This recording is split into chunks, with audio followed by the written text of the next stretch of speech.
All she had to do was wake up to have her old life back. When the door creaked open after another knock and her grandmother poked her head inside, Sloane stabbed a brush through her long, thick brown hair to sweep away her ever-increasing frustration. "Honey," her grandmother's voice was barely audible, frustrating Sloane even more. "What?" Sloane barked without looking. "You have a visitor." Sloane froze. Who would visit her? No one knew she lived there. Her mind raced, picking at the possibilities. Could it be? Did that one special girl find her? "Is it Finn?" Waiting for a response would have taken 2 or 3 precious seconds, time better spent running to greet her only friend in the world. She darted past her Nana, feet pounding the stairs 2 at a time until she reached the top. "Finn?" Bright afternoon sunlight silhouetted a figure standing near the sliding glass door leading to the deck. Every muscle tingled. It had to be Finn. The person stepped forward out of the blinding light. Her heart sank. The visitor was too tall and box-shaped to be Finn. Another step and a man came into focus. He wasn't in the uniform he wore when Sloane first had met him 2 weeks ago, but she recognized his kind face.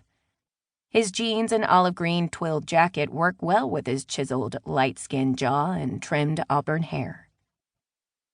"Bernie? It's good to see you again, Sloane. What are you doing here?" "I told you I'd check in on you, and I keep my promises."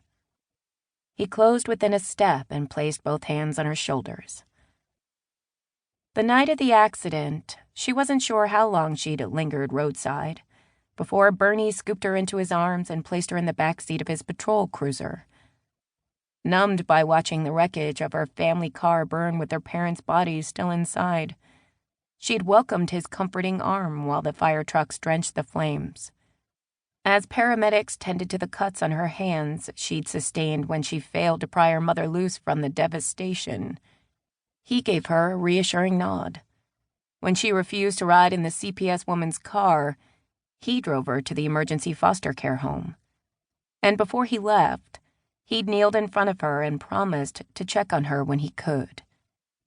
Today, he did. Sloane's father had made one promise after another to spend time with her, but rarely followed through. Bernie kept his promise, however, making her feel less sad for the first time since the accident. "I didn't think you'd come." Sloane wanted to grin, but she couldn't. She wanted Finn. Bernie's face softened with a sympathetic smile. "Why would you think that? How have you been doing?" When she lowered her head and shrugged, Bernie bent at the knees to look her in the eyes. "How about lunch, young lady?" "I'd like that." When her eyes met his, she got a wild idea. He was a police officer. Maybe he could find Finn.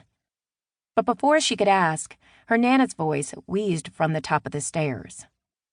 "You're a hard one to keep up with." Bernie dashed over to offer his arm. "Lorraine, would you like to join us for lunch?" "That's sweet of you, but those stairs tuckered me out.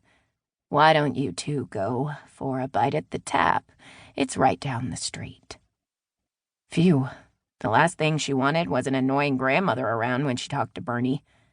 Maybe he'd agree to help her find Finn. Maybe Finn's parents would take pity on her and let her live with them. Any house in El Sobrante had to be better than this jail cell. Following a short walk, Sloane and Bernie found a prime seat at the neighborhood pub and grill. Minutes later, the owner, who also doubled as bartender and server during peak hours, delivered their meals. The smell of freshly grilled burgers masked the stale scent of fryer grease wafting in from the kitchen. "Extra pickles, just the way you like it." Dylan placed Sloane's dish on the table in front of her. Rubbing her hands together, she inspected her burger and fries, and then Dylan's hippie-style ponytail and 3-day stubble. He was the one bright spot of her otherwise dismal new life. "Thanks, Dee."